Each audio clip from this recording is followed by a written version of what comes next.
there's so much here which I think is actually really important for our time.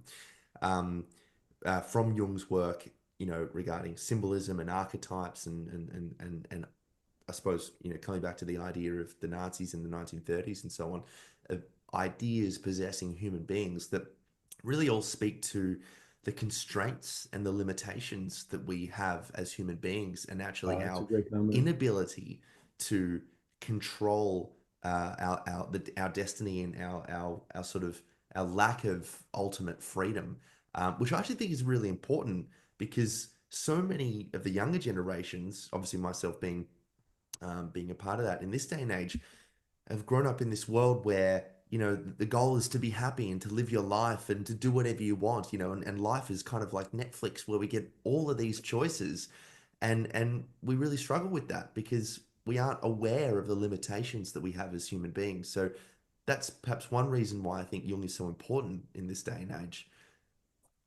That's a brilliant comment. Really brilliant. I mean, when you realize that there's an archetype that begins to shape, there's not a lot of choice.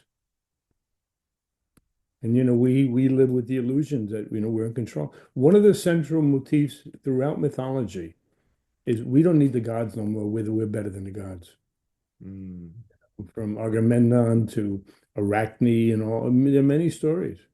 We don't need gods. We look at my daughter's most beautiful in the world. We're more powerful and all this stuff because you're touching on a major thing because from the beginning of time, there has been this relationship and strife between universal forces and personal forces, between eternal and temporal issues. Jung was really on the side of yes, we live in an eternal world. These instincts and these drives we have, or whatever, track it back.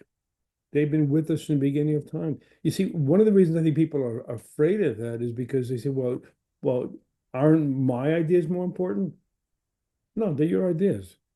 Is your idea more important than you run into a snake in the woods and it's poison? You say, I don't think it's poison. Go ahead, take your boots off. Do whatever you want to do. I know it. I feel it in my heart. I feel it in my body. I feel it in my chakra, whatever. Okay, that's great. What a key word now. It's the objective. Mm. Jung spoke about the objective psyche, and more in the literature is not there because again, you put your finger right on it. The minute you talk about objective, it's saying, well, there's something bigger than what I think or what I feel. Sorry, Charlie, there is. From dream work to complex. Have you ever been in the throes of a complex?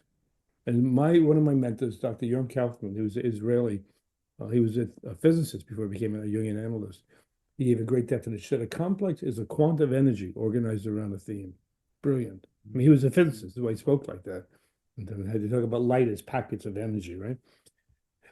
When you're in the grip of it, you're in the grip of something. I mean, whether it's a rage, a blind rage, you're ready to kill, break every window around you. If you're in that erotic way, you're kissing windows, you're kissing the door jambs, you're kissing anything you see. When the longing for love comes in, you just find that arrow just indiscriminately goes here and there and there and there, goes all over the place. That's if one cannot admit that these things take over your life. Jung did see, he talked about it. Jung doesn't deserve some of that bad press. He doesn't. I mean, he's not perfect. He did a lot of things wrong too, but his understanding of these motive forces in the psyche that drive us off the charts in terms of individual and collective behavior. In terms, again, your point, in terms of the limitation of consciousness. And I'll give you an image I think you'll especially appreciate.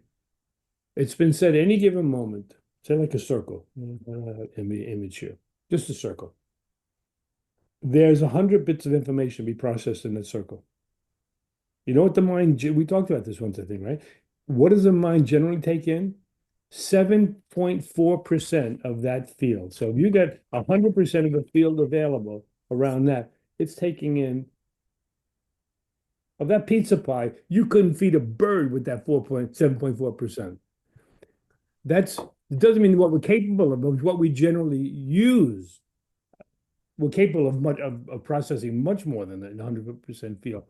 But when we say, well, I think and I feel, good, that's wonderful. I want to hear what you think and feel about a dinner party, about a bottle of wine, about this kind of relationship and whatever. Okay, well, I want to hear, but there's something bigger.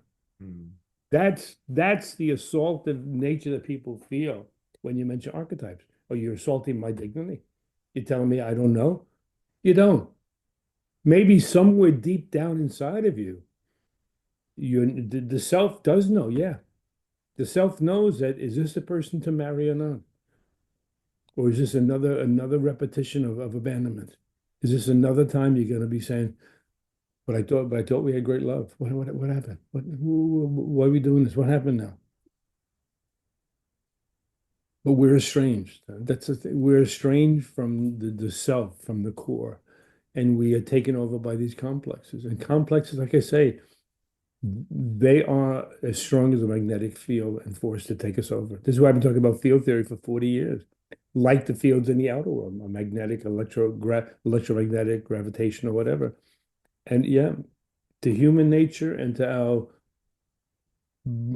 false belief that we control our destiny, give up that illusion. We don't control our destiny. There is a destiny.